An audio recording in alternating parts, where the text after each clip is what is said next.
What's going on, everyone? Shankar Purai here. Today we're going to talk about Bitcoin and what's going on in the charts. Please comment, subscribe, and like if you enjoy this video as well. Remember, I'm not a financial advisor, so all this information in these videos is just for entertainment purposes only. So without further ado, let's dive right into the charts. Alright guys, so like I said, this resistance here, extremely important. So I'm on the weekly, so we still have the NVT. Wow. We have the NVT, it's red. We also have the stochastic RSI, still bullish.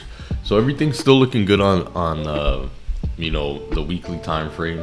The divergence, which we have the divergence on the RSI, it's playing out.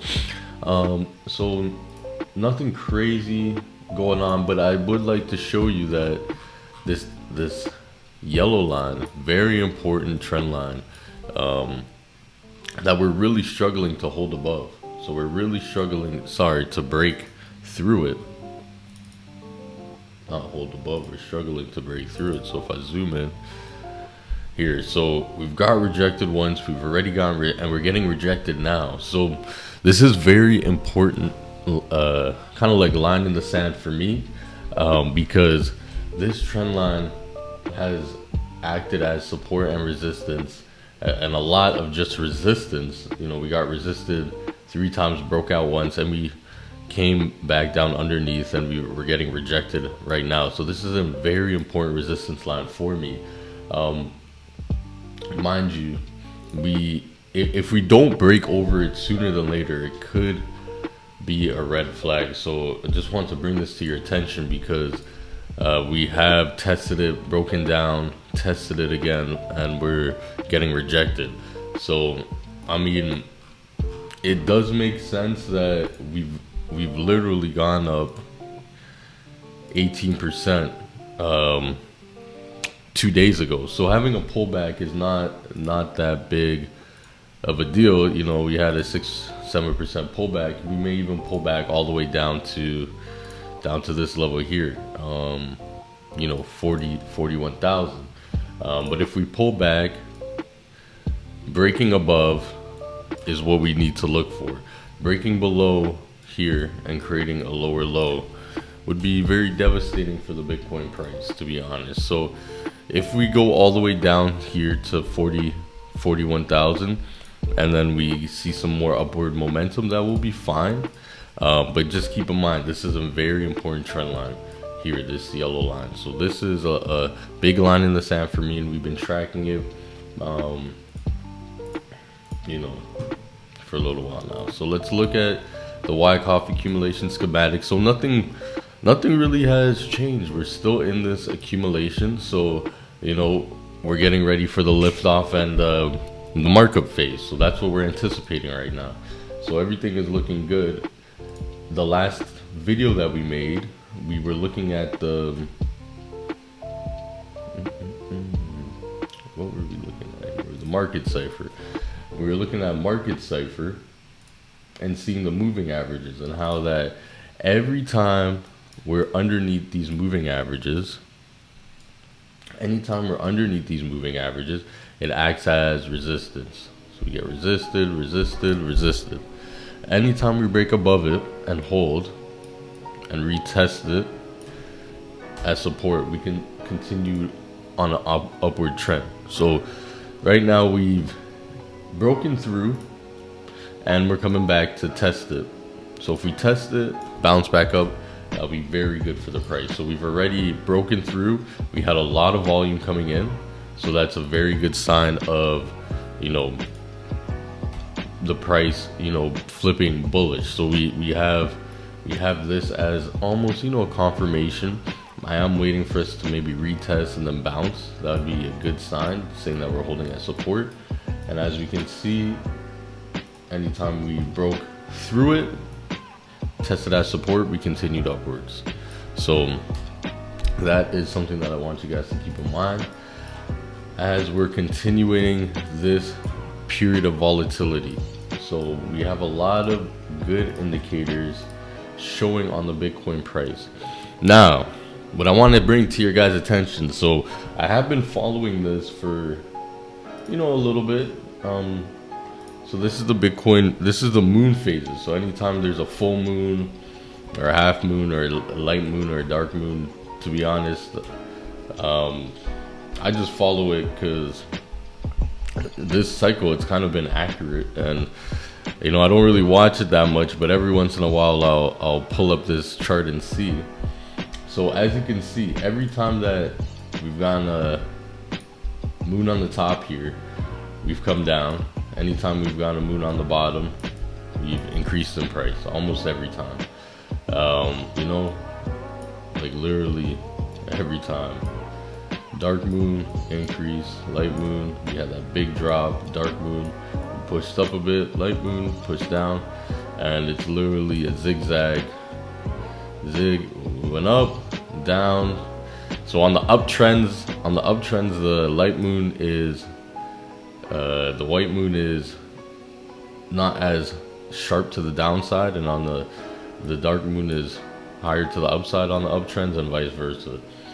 So currently, I know you can't see it, but if I zoom into the hourly, currently we are in the light moon up here. So prices, if this is correct, is supposed to come down or consolidate downwards for some time. So let's see if this plays out. I mean, I don't chart with this, but I just found it interesting that, at the day that the moon is going to be switching, we're dumping at the same time. So I thought that was very interesting. You can even see, even when we're on the downtrend, the dark moon shows up, we move up. The light moon shows up, we move down. Dark, up, right? Like it's interesting, So yeah, so I'll just keep that in mind. It's really been working. It's really been following this, for most of this run actually. So yeah, it's really been following it for most of this run. So you can see here, and what was really noticed was actually in this distribution phase is when it really started working a lot. And since then it really has actually been, you could say predicting Bitcoin's direction for the next 7 to 14 days. So yeah, so I thought this was interesting. But yes, so let's look at the total 3. So the total 3 right now, we're getting rejected in this bull flag. Like I said, we had a bullish divergence on the RSI.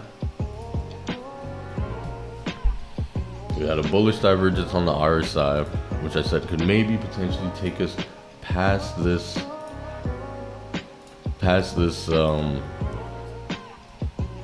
trend line here. So break this trend line, retest, and continue up.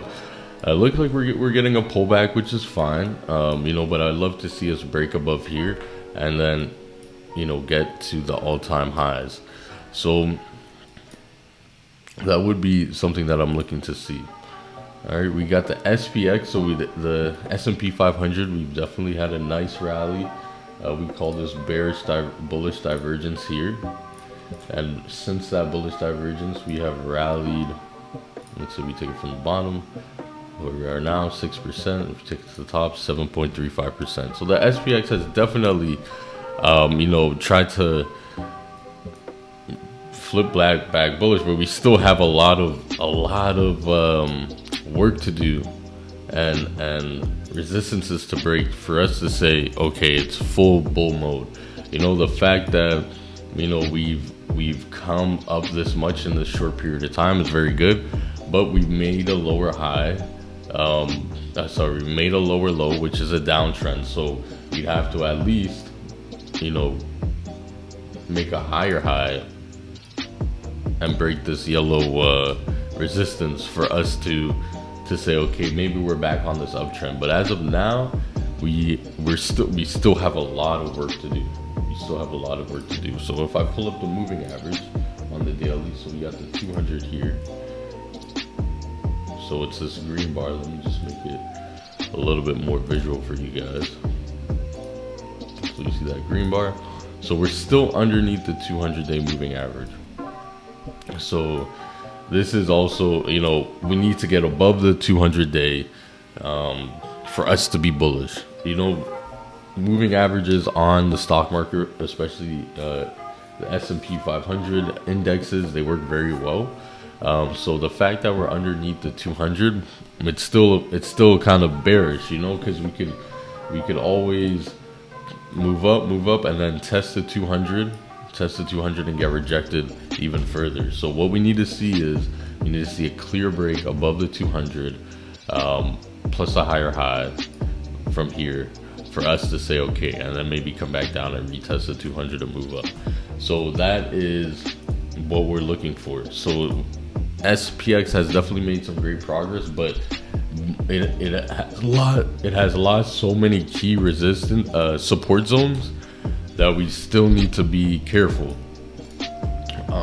At the same time, there was a head and shoulders pattern that a lot of people were looking at that the S&P did not complete. So you can see here,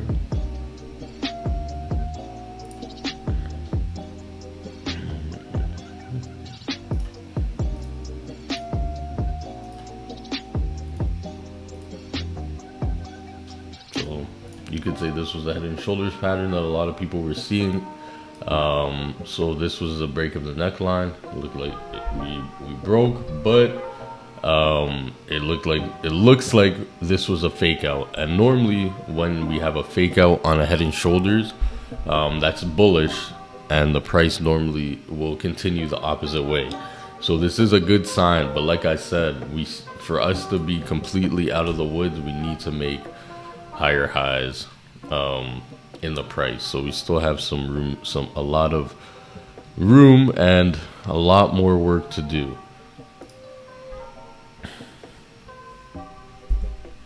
So let's look at gold as well. So gold was getting rejected at the end of last week on the 24th, but currently we're still in an uptrend. We've made higher highs, and normally this happens anytime war is we're on the brink of war, or when war, investors are flying to safety.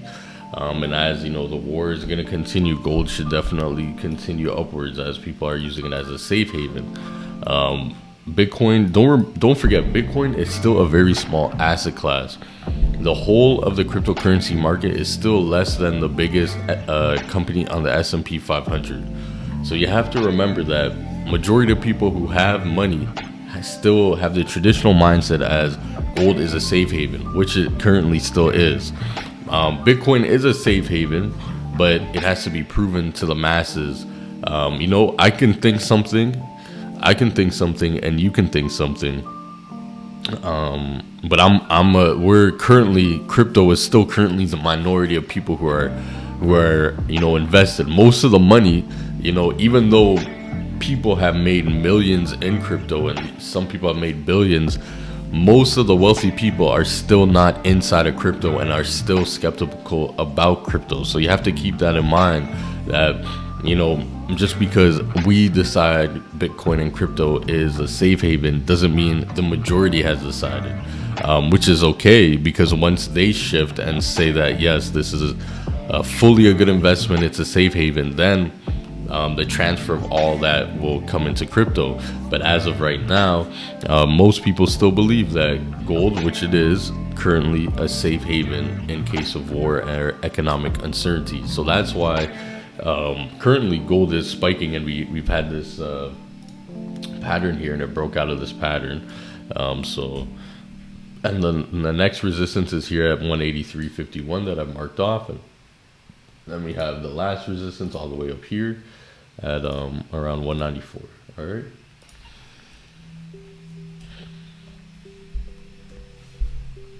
Okay, so lastly, let's look at the TLT, the 20-year Treasury Bonds ETF. So currently we are looking at it, and it is still looking like it wants to keep going down. It's still looking like it wants to keep going down ever since over here where we called this rising, this bear flag here, broke down, and it has just been going down since, right? So we just retested a key zone, a key support and resistance zone. So right now it's a resistance zone, and we got rejected very hard.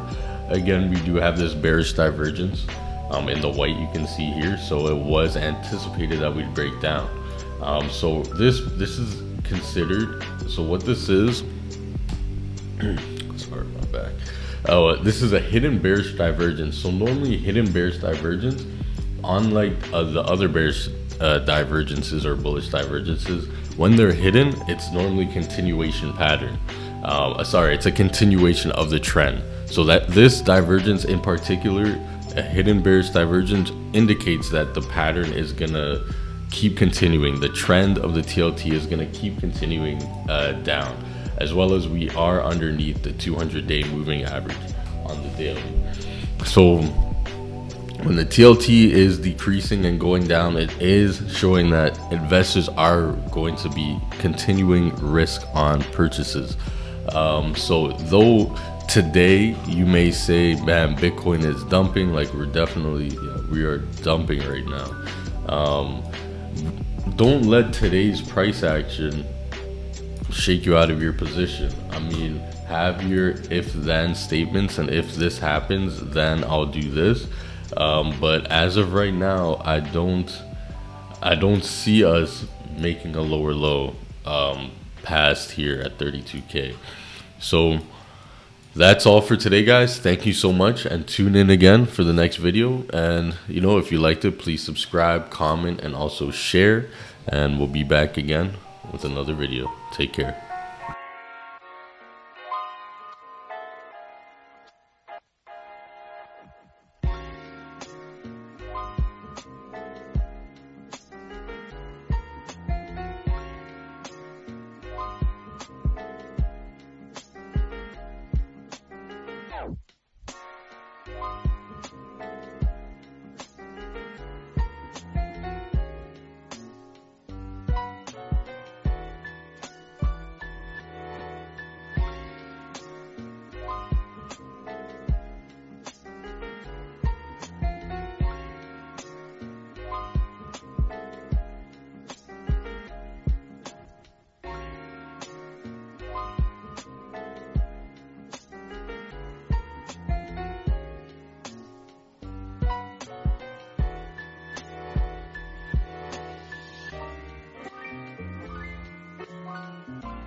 Thank you.